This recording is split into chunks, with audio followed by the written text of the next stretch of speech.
tous et bienvenue, merci d'être avec nous sur bigradio.fr, c'est parti pour le grand show de l'info. Aujourd'hui nous sommes le jeudi 7 novembre et c'était jour d'introduction en bourse pour Twitter et ça démarre fort.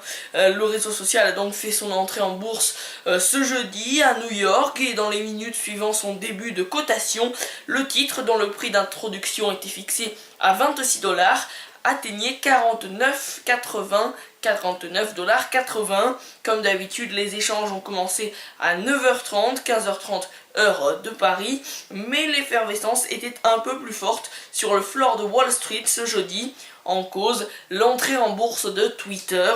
L'ensemble des bâtiments était d'ailleurs aux couleurs du réseau social et de son petit oiseau blanc. La séance a été ouverte par l'acteur Sir Patrick Stewart, une fillette et une représentante de la police de Boston, tous trois fervents tweetos. Twitter doit son succès à ses utilisateurs, explique le New York Stock Exchange sur son compte Twitter. Et le titre a d'ailleurs démarré sur les chapeaux de roue, quelques minutes seulement après son introduction à 16h59 heure de Paris, l'action était échangée à 49,80 $, soit un bond de 91% par rapport au prix de 26 $ fixé hier soir. 70 millions d'actions ont d'ailleurs été mises en vente et ce sont des chiffres supérieurs aux indications préliminaires fournies aujourd'hui par des responsables du NICE qui estimaient que la cotation devait monter entre 43 et 47 $.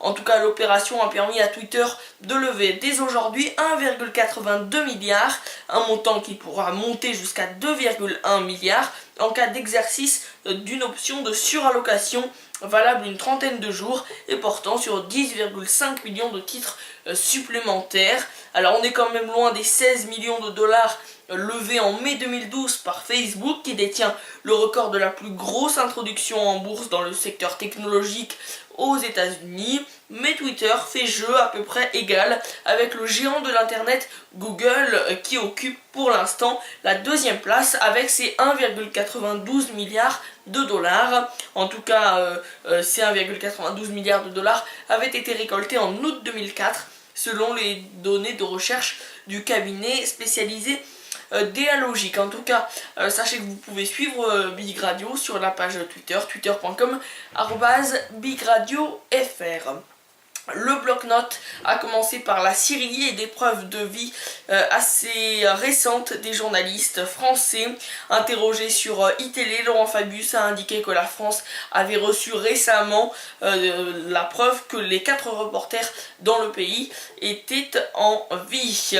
Et puis le centenaire 14-18 et le souvenir de la Grande Guerre rappellent l'impérieuse nécessité de faire bloc si nous voulons gagner les batailles qui aujourd'hui ne sont plus militaires mais économiques et qui mettent en jeu notre destin et notre place dans le monde. Voilà donc ce qu'a déclaré François Hollande à l'occasion du centenaire 14-18. C'est la fin de cette édition, merci de l'avoir suivi et à demain.